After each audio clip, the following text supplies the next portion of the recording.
गणेश चतुर्थी की 4 पौराणिक एवं प्रचलित कथाएं। व्रत में सुनने से दूर होंगे सारे संकट, मिलेगा अपार सुख। श्री गणेशाय नमः। संकष्टी गणेश चतुर्थी व्रत करने से घर परिवार में आ रही विपदा दूर होती है। कई दिनों से रुके मांगलिक कार्य संपन्न होते हैं तथा भगवान श्री गणेश असीम सुखों की प्राप्ति कराते हैं।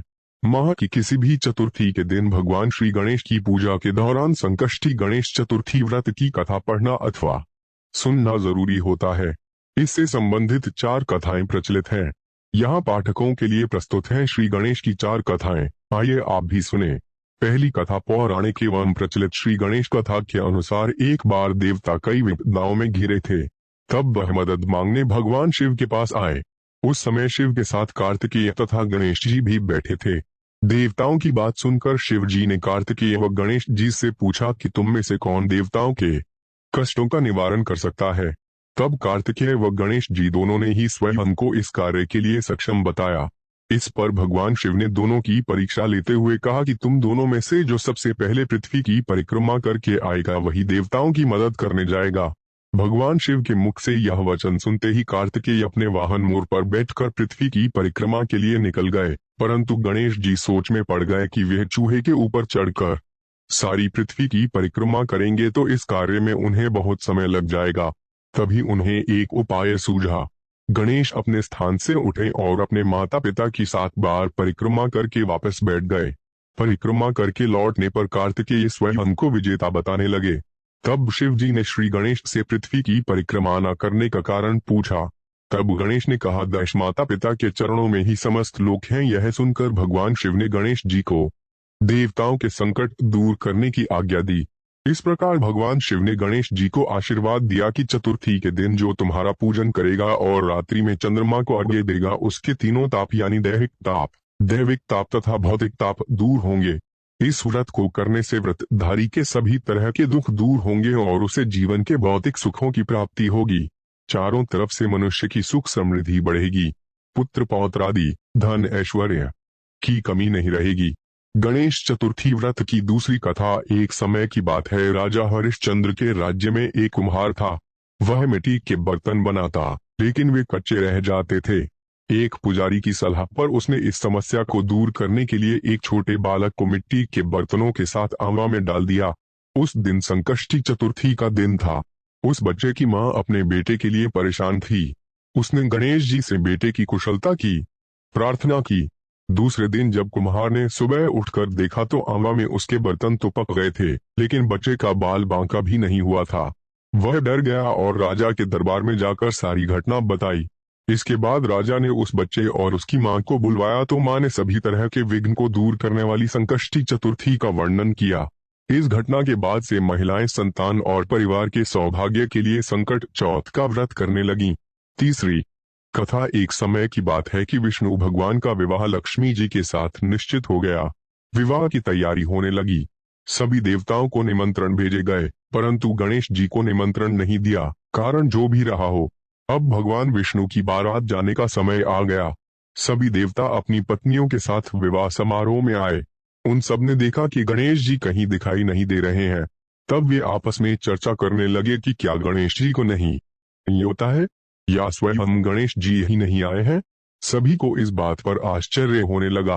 तभी सबने विचार किया कि विष्णु भगवान से ही इसका कारण पूछा जाए। विष्णु भगवान से पूछने पर उन्होंने कहा कि हमने गणेश जी के पिता भोलेनाथ महादेव को न्योता भेजा है।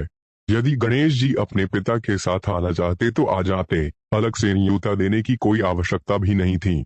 दूसरी बात यह है कि उनको 1.25 मन मूंग, 1.25 मन चावल, 1.25 मन घी और 1.25 मन लड्डू का भोजन दिन भर में चाहिए।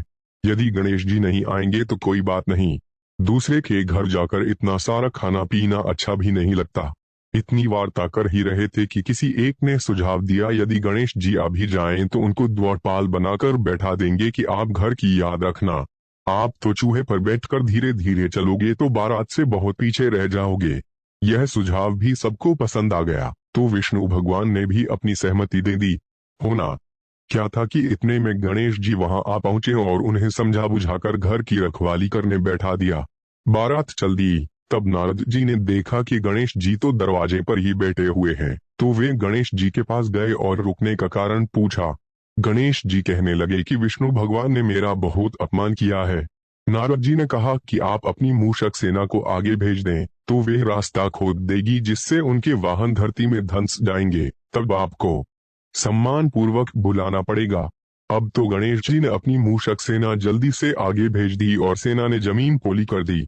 जब बारात वहां से निकली तो रथों के पहिए धरती में धंस गए।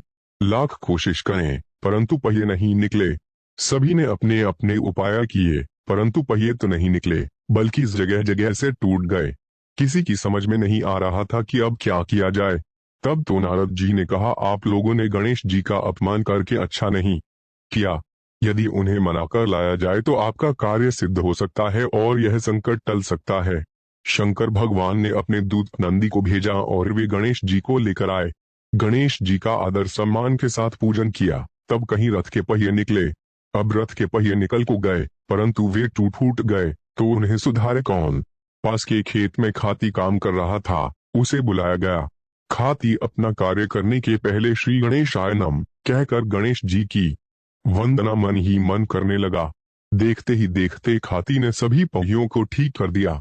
तब खाती कहने लगा कि हे देवताओं, आपने सर्वप्रथम गणेश जी को नहीं मनाया होगा और न ही उनकी पूजन की होगी, इसीलिए तो आपके साथ यह संकट आया है।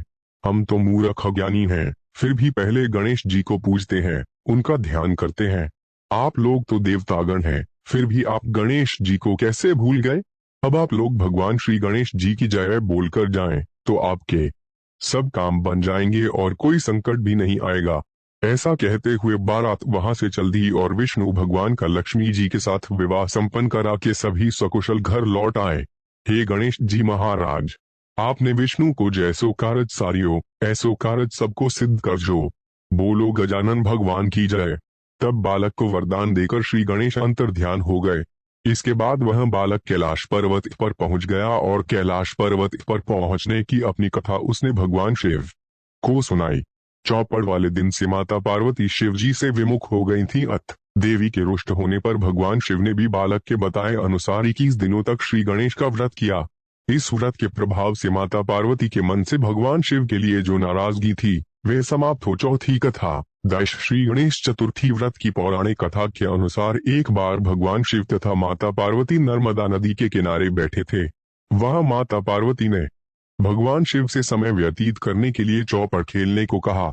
शिव चौपड़ खेलने के लिए तैयार हो गए, परंतु इस खेल में हार जीत का फैसला कौन करेगा, यह एक प्रश्न उनके समक्ष उठा। तो भगवान शिव ने कुछ तिनके एकत्रित कर उसका एक पुतला बनाकर उसकी प्राण प्रतिष्ठा कर दी और पुतले से कहा, बेटा हम चौपड़ खेलना चाहते हैं परंतु हमारी हार जीत का फैसला करने वाला कोई नहीं है, इसीलिए तुम बताना कि हम दोनों में से कौन हारा और कौन जीता। उसके बाद भगवान शिव और माता पार्वती का चौपड़ खेल शुरू हो गया।